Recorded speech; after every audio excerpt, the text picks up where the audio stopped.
کی نشست میں چونکہ اسلامی سال کا اختتام ہونے قریب جا رہا ہے، تو میں چاہتا ہوں کہ اسلام کے دوسرے جرنیل خلیفۃ المسلمین والمؤمنین امیر المومنین سیدنا عمر بن خطاب رضی اللہ تعالی عنہ کے کچھ فضائل مسلمانوں کے سامنے پیش کر دیے جائیں، تاکہ ہمیں یہ بھی معلوم ہو سکے کہ اسلام کے اندر جتنے بھی خلفاء اللہ تعالیٰ نے ان کو خلافت عطا فرمائی، تو انہوں نے من و عن قرآن و سنت کے مطابق اپنی خلافت کو انجام تک پہنچایا۔ نبی اکرم صلی اللہ علیہ وسلم کے بعد سیدنا ابو بکر صدیق رضی اللہ تعالی عنہ خلیفہ مقرر ہوئے، اور ان کے بعد امیر المومنین سیدنا عمر بن الخطاب رضی اللہ تعالی عنہ خلیفہ مقرر ہوئے۔ چونکہ حضرت عمر رضی اللہ تعالی عنہ کا یوم شہادت یکم محرم الحرام ہے، شہادت پر روشنی تو میں انشاءاللہ اگلی نشست پر ڈالوں گا۔ آج کی نشست میں ان کے کچھ فضائل اور بالخصوص میں یہ مسلمانوں کو بتانے کی کوشش کروں گا کہ جو لوگ یہ کہتے ہیں کہ حضرت عمر رضی اللہ تعالی عنہ کا تعلق اہل بیت سے نہیں، خاندان نبوت سے نہیں، میں ان کو یہ بتانا چاہتا ہوں کہ حضرت عمر رضی اللہ تعالی عنہ کی خاندان نبوت سے رشتہ داری ہے کیا، جس کو عام مسلمان نہیں جانتے یا ان کو بتایا نہیں گیا۔ تو سب سے پہلے یہ سمجھنے کی کوشش کریں کہ سیدنا عمر بن خطاب رضی اللہ تعالی عنہ وہ انسان ہیں کہ جن کو صحابیت کا شرف حاصل ہوا ہے۔ اگرچہ خاندان نبوت کے ساتھ رشتہ داری نہ بھی ہو، جیسا کہ سارے صحابہ کی رشتہ داری تو خاندان نبوت سے نہیں ہے، صرف صحابی ہونا یہی ایک بہت بڑی فضیلت ہے، جس کے بارے میں اللہ تعالیٰ نے ارشاد فرمایا قرآن کریم میں جا بجا رضی اللہ عنہم ورضوا عنہ، کہ جو میرے نبی صلی اللہ علیہ وسلم کے اوپر ایمان لے آئے میں ان کو روز قیامت راضی کروں گا۔ اولئک هم الراشدون صحابہ کے بارے میں کہا گیا، اولئک هم المفلحون صحابہ کے بارے میں کہا گیا، اولئک هم الفائزون صحابہ کے بارے میں کہا گیا، والذین معه اشداء علی الکفار یہ صحابہ کے بارے میں کہا گیا۔ تو صحابیت کا درجہ ہونا یہی بہت بڑی ایک فضیلت ہے۔ تو حضرت عمر رضی اللہ تعالیٰ عنہ بطور صحابی اور کوئی ان کی فضیلت نہ بھی ہو، صرف صحابی ہونا ہی اتنی بڑی فضیلت ہے کہ آج کا انسان تو کیا، آج کے اگر ہزاروں لاکھوں کروڑوں ولی مل جائیں تو حضرت عمر رضی اللہ تعالیٰ عنہ کے صحابیت کا مقابلہ نہیں کر سکتے۔ تو صحابی ہونا تو یہ تو ایک مسلم چیز ہے کہ آپ صحابی ہیں، اور آپ کے ایمان لانے کا واقعہ بھی عجیب و غریب ہے، اور یہ بھی سمجھ لیں کہ سارے صحابہ نبی اکرم صلی اللہ علیہ وسلم کے مرید ہیں، لیکن عمر بن خطاب رضی اللہ تعالی عنہ مراد ہیں، کہ جن کو رسول اللہ صلی اللہ علیہ وسلم نے اللہ تعالیٰ سے مانگ کر لیا۔ تو چنانچہ میں چلتا ہوں اپنی اصل بات کی طرف کہ حضرت عمر رضی اللہ تعالیٰ عنہ کی پہلی رشتہ داری جو خاندان نبوت سے بلکہ خود رسول اللہ صلی اللہ علیہ وسلم سے یہ ہے کہ آپ کی صاحبزادی حضرت حفصہ بنت عمر رضی اللہ یہ نبی اکرم صلی اللہ علیہ وسلم کے نکاح میں ہے، اور اس لحاظ سے حضرت سیدہ حفصہ رضی اللہ عنہا ام المومنین ہے، مومنوں کی ماں ہے، مسلمانوں کی ماں ہے۔ تو ایک شرف حضرت عمر رضی اللہ تعالیٰ عنہ کو صحابیت ہونے کا کہ آپ صحابی ہیں، دوسرا شرف آپ کو کہ آپ کی بیٹی نبی رحمت صلی اللہ علیہ وسلم کے نکاح میں ہے۔ یہ دو فضیلتیں ہوئیں، اور اس کے ساتھ ہی میں ایک ایسی رشتہ داری حضرت عمر رضی اللہ تعالیٰ عنہ کی بتانا چاہتا ہوں کہ آپ متقی، پرہیزگار اور امانت دار، دیانت دار، یہ ساری صفتیں تو آپ کے اندر ہیں ہی، اور آپ نے اپنی خلافت کے اندر کیا کیا کام انجام دیے۔ اور یہ بات بھی مسلم ہے کہ دنیا میں جتنے بڑے بڑے حکمران آئے انہوں نے ہدایات کسی اور سے لیں، اور اس کے بعد پھر انہوں نے اپنے اپنی ریاست میں کام انجام دیے۔ لیکن حضرت عمر رضی اللہ تعالیٰ عنہ وہ انسان ہیں، وہ شخصیت ہیں کہ جنہوں نے ہدایات کسی سے نہیں لی، خود انہوں نے ریسرچ کر کے، اجتہاد کر کے، اور رسول اللہ صلی اللہ علیہ وسلم کی حدیثوں سے، آپ کے حالات سے اور آپ کے واقعات سے اور آپ کے گویا کہ زندگی کے اسوہ حسنہ سے چیزیں لے کر آپ نے اپنی خلافت میں رائج کی۔ سب سے پہلے حضرت عمر رضی اللہ تعالیٰ عنہ نے جتنے بھی کام کیے ان کا احاطہ بہت مشکل ہے، لیکن حضرت عمر رضی اللہ تعالیٰ عنہ وہ انسان ہیں کہ جنہوں نے فوج، پولیس کے محکمے قائم کیے، اور اسی طرح خزانے کا محکمہ قائم کیا، اسی طرح آپ نے نہریں کھدوائیں، اسی طرح آپ نے نئے شہر آباد کیے، اسی طرح آپ نے قرآن میں اور حدیث میں ایسے ایسے اجتہاد کیے کہ جن کا ثانی کوئی نہیں۔ اور اسی طرح حضرت عمر رضی اللہ تعالیٰ عنہ نے چند صحابہ کے اوپر ایک جماعت تشکیل دی جو دوسروں کو علم کی تبلیغ کرتے تھے، اور ان میں حضرت عبداللہ بن عمر بھی تھے، عبداللہ بن عباس بھی تھے، حضرت ابو ہریرہ بھی تھے۔ ان کے بشمول 5 یا 6 لوگ ایسے تھے جو دوسروں کو تبلیغ کرتے تھے۔ تو حضرت عمر رضی اللہ تعالیٰ عنہ کی یہ جماعت جو تبلیغ پر مقرر تھی، انہی میں سے، ان کی تبلیغ کی برکت سے اللہ رب العالمین نے امام ابو حنیفہ کو پیدا کیا، انہی کی وجہ سے گویا کہ امام شافعی کو پیدا کیا، انہی کی وجہ سے آگے جو بڑے بڑے مجتہد ہمیں نظر آتے ہیں فقہ کے، وہ انہی صحابہ کے علم کی برکت سے، ان کی تعلیم کی برکت سے گویا کہ مدرسہ بھی حضرت عمر رضی اللہ تعالیٰ عنہ نے قائم کیا تھا، جو لوگوں کو دین کی، اسلام کی، قرآن کی، حدیث کی اور نبی اکرم صلی اللہ علیہ وسلم کے اسوہ حسنہ کی تبلیغ کرتے تھے۔ تو اس لحاظ سے حضرت عمر رضی اللہ تعالیٰ عنہ کے یہ جتنے بھی کارنامے ہیں، ان تمام کارناموں کا تو کوئی انکار نہیں کر سکتا، لیکن یہاں پر میں ایک ایسی فضیلت اس مرد مجاہد کی بتانا چاہتا ہوں جس سے عام مسلمان گویا کہ آگاہ نہیں ہے اور وہ نہیں جانتے۔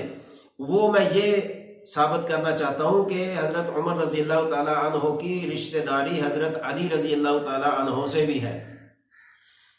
حضرت عمر رضی اللہ تعالیٰ عنہ نے کم و بیش 4 یا 5 نکاح کیے، ہر ایک کی اپنی اپنی اولاد، وہ لمبی بحث ہے، لیکن میں یہ کہنا چاہتا ہوں کہ آخر عمر میں حضرت عمر رضی اللہ تعالیٰ عنہ نے حضرت علی رضی اللہ تعالیٰ عنہ کی مقدس صاحبزادی سیدہ ام کلثوم رضی اللہ تعالیٰ عنہا سے نکاح کیا، اور حضرت علی رضی اللہ تعالیٰ عنہ نے گویا کہ اپنی صاحبزادی کا رشتہ حضرت عمر کو دیا۔ اور یہ نکاح کیوں کیا؟ حضرت عمر رضی اللہ تعالیٰ عنہ فرماتے ہیں کہ میں صرف اور صرف خاندان نبوت اور اہل بیت سے برکت کے طور پر رشتہ داری قائم کرنے کی غرض سے یہ رشتہ کرنا چاہتا ہوں، ورنہ دنیاوی اعتبار سے مجھے کوئی خواہش نہیں ہے۔ حضرت علی رضی اللہ تعالیٰ عنہ نے آپ کے ان جذبات کا، ان احساسات کا لحاظ کرتے ہوئے اپنی مقدس صاحبزادی کا رشتہ حضرت عمر رضی اللہ تعالیٰ عنہ کو دیا، اور حضرت عمر رضی اللہ تعالیٰ عنہ نے نکاح کرنے کے بعد جو ولیمہ کیا، اس ولیمے کے اندر خود امیر المومنین حضرت علی رضی اللہ تعالیٰ عنہ شریک ہوئے اور مبارکباد دی۔ گویا کہ اس بات سے مسلمانوں کو یہ سمجھ لینا چاہیے کہ حضرت علی اور حضرت عمر کے اندر کوئی اختلاف نہیں، کوئی آپس کی دشمنی نہیں۔ جن کی دشمنی ہو وہ کسی کو رشتے کی کیسے دے سکتا ہے؟ تو اس لحاظ سے حضرت عمر رضی اللہ تعالیٰ عنہ کی پہلی فضیلت کہ آپ صحابی ہیں، دوسری فضیلت کہ آپ کی بیٹی نبی اکرم صلی اللہ علیہ وسلم کے نکاح میں ہے، تیسری آپ کی فضیلت یہ کہ حضرت علی رضی اللہ تعالیٰ عنہ کی مقدس صاحبزادی ام کلثوم رضی اللہ عنہا آپ کے نکاح میں ہے۔ تو یہ 3 رشتہ داریاں خاندان نبوت سے حضرت عمر رضی اللہ تعالیٰ عنہ کی، ان کو کوئی مسلمان فراموش نہیں کر سکتا، کیونکہ احادیث کی کتابوں میں، حدیث کی گویا کے اوراق میں اللہ رب العالمین نے اور پیارے پیغمبر صلی اللہ علیہ وسلم نے اس چیز کا ذکر کیا ہے۔ پھر دوسری بات یہ کہ حضرت عمر رضی اللہ تعالیٰ عنہ وہ انسان ہے کہ جنہوں نے دل میں سوچا کہ یہ بات اس طرح ہونی چاہیے، اللہ تعالیٰ نے اس پر وحی نازل فرما دی اور قرآن کریم کی آیتیں نازل ہوئیں، اس پر تمام مفکرین محدثین متفق ہیں کہ حضرت عمر رضی اللہ تعالی عنہ نے 15 یا 16 جگہ ایسی ہیں جن پر اللہ کا قرآن نازل ہوا، اور حضرت عمر رضی اللہ تعالیٰ عنہ کی سوچ کے مطابق اللہ تعالیٰ نے اس حکم کو جاری کیا۔ جیسے جنگ بدر کے قیدیوں کے بارے میں جو رائے حضرت عمر کی تھی اسی کے مطابق اللہ تعالیٰ کا قرآن نازل ہوا۔ اسی طرح پردے کے بارے میں جو حضرت عمر کی رائے تھی اسی پر قرآن نازل ہوا۔ اسی طرح جو طواف کے موقع پر حجر اسود کو چومنے کا گویا کہ عمل ہے، اس پر جو حضرت عمر رضی اللہ تعالیٰ عنہ نے فرمایا، اللہ تعالیٰ نے قرآن کی آیت بنا کر اسی کو نازل کر دیا۔ تو اس طرح کے تقریباً 15 واقعات ایسے ہیں جو حضرت عمر رضی اللہ تعالیٰ عنہ کے مطابق اللہ تعالیٰ نے وحی کو نازل فرمایا۔ تو یہ امیر المومنین حضرت عمر رضی اللہ تعالیٰ عنہ اتنے بڑے انسان ہونے کے باوجود، اتنی فضیلتوں کے ہونے کے باوجود، خاندان نبوت سے رشتہ داری ہونے کے باوجود، پھر بھی جب خلافت کے موقع پر آپ خلیفۃ المسلمین ہیں، اس کے باوجود آپ راتوں کو لوگوں کے گھروں میں، گلیوں میں، سڑکوں پہ، بازاروں میں پہرے دیتے نظر آتے ہیں کہ ہاتھ میں دیا پکڑ کر آپ لوگوں کے گلیوں میں گویا کہ اپنی ریاست میں پہرے دے رہے ہیں، اور لوگوں کو اعلان کیا کہ آپ بے فکر ہو کر سو جائیں، آپ کی اگر ایک سوئی بھی کوئی چرا کر لے جائے تو اس کا ذمہ دار عمر بن خطاب ہوگا۔ تو اتنا بڑا حکمران دنیا کا میں کہتا ہوں کہ کسی آنکھ نے آج تک نہیں دیکھا ہوگا کہ جس نے بغیر کسی سے ہدایات لینے کے خود رسول اللہ صلی اللہ علیہ وسلم کے طریقے کے مطابق ایسی ریاست کو قائم کیا جس میں نہ چوری تھی، نہ ڈاکہ تھا، نہ ظلم تھا، نہ ستم تھا، بالکل ہر چیز اپنی جگہ پر کام کرتی تھی۔ بلکہ حضرت عمر رضی اللہ تعالیٰ عنہ جب خلیفۃ المسلمین بنے تو حضرت خالد بن ولید رضی اللہ تعالیٰ عنہ چونکہ ان کو سیف اللہ کا لقب ہے، جو جنگ بھی جیتتے لڑتے تھے وہ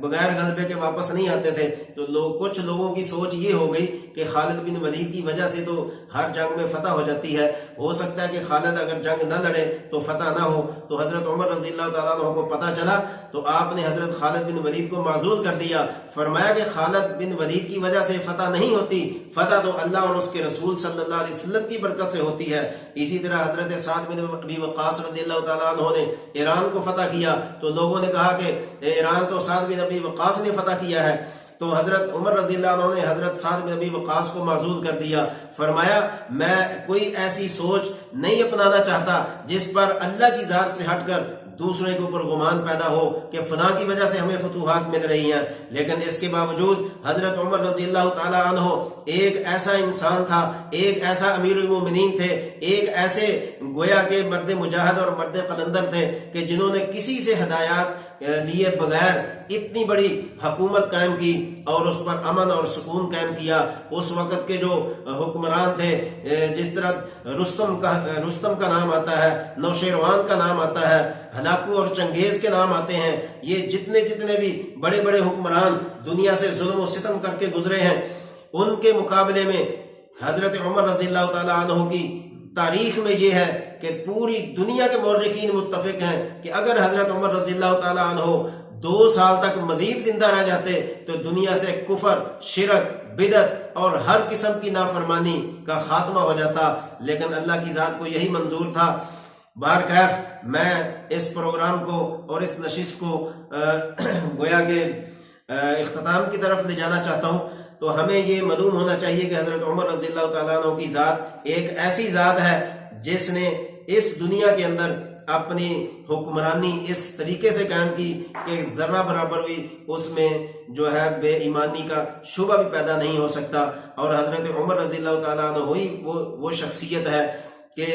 جن کو پیارے آقا علیہ الصلوۃ والسلام نے فرمایا کہ عمر کے اندر روحانی طور پر ایسی صفات موجود ہیں، ایسے عادات موجود ہیں، ایسے گویا کہ رائے موجود ہے کہ اگر خدا نہ خواستہ میری نبوت کے بعد اگر نبوت کا سلسلہ جاری ہوتا یا اللہ تعالیٰ جاری رکھنا چاہتا تو میرے بعد اگر نبی ہوتے تو عمر بن خطاب رضی اللہ تعالیٰ عنہ ہوتے، لیکن اللہ کی ذات نے نبوت کا سلسلہ ختم کر دیا اور آمنہ کے لال صلی اللہ علیہ وسلم کی ذات پر نبوت ختم ہے۔ آپ کے بعد ضدی بروزی کسی قسم کا کوئی نبی نہیں آ سکتا، اس لیے عمر بن خطاب بھی نبی نہیں بن سکتے۔ اگر عمر بن خطاب نبی نہیں بن سکتے جن کے اندر نبیوں والی عادتیں موجود ہیں، تو ان کے علاوہ اور کون ہے جو نبی بننے کا دعویٰ کر سکے؟ بہرحال میں آخر میں یہی کہنا چاہتا ہوں کہ اس عمر رضی اللہ تعالیٰ عنہ کو جو لوگ نہیں مانتے، ان پر تبرہ کرتے ہیں، ان کی شخصیت کو نہیں مانتے، ان کی حکومت کو نہیں مانتے تو نہ مانیں۔ ان کے نہ ماننے سے حضرت عمر رضی اللہ عنہ کی شان میں فرق نہیں پڑتا، ان کے نہ ماننے سے حضرت عمر رضی اللہ عنہ کی خاندان نبوت سے رشتہ داری ختم نہیں ہوتی، ان کے نہ ماننے سے حضرت عمر رضی اللہ تعالیٰ عنہ کی حضرت علی سے رشتہ داری ختم نہیں ہوتی، ان کے نہ ماننے سے حضرت عمر رضی اللہ عنہ کی عزت میں، عظمت میں، ناموس میں، تقدس میں کسی قسم کا فرق نہیں آنے لگا، بلکہ ان کو اپنی خیر منانی چاہیے، اپنے ایمان کی خیر منانی چاہیے۔ جو حضرت عمر رضی اللہ تعالیٰ عنہ پر زبان دراز کرتے ہیں ان کا تو کچھ نہیں بگاڑ سکتے، لیکن اپنے لیے جہنم کا سامان پیدا کر رہے ہیں۔ میری گزارش ہے کہ حضرت عمر رضی اللہ تعالیٰ عنہ کو ان کی شخصیت کے مطابق ان کا اعتراف کیا جائے، ان کو مانا جائے، اور صحابی رسول ہیں۔ اللہ رب العزت ہم سب کو ان پر ایمان اور تمام صحابہ کرام علیہم الرضوان پر ایمان لانے کی توفیق بخشے۔ وما علینا الا البلاغ۔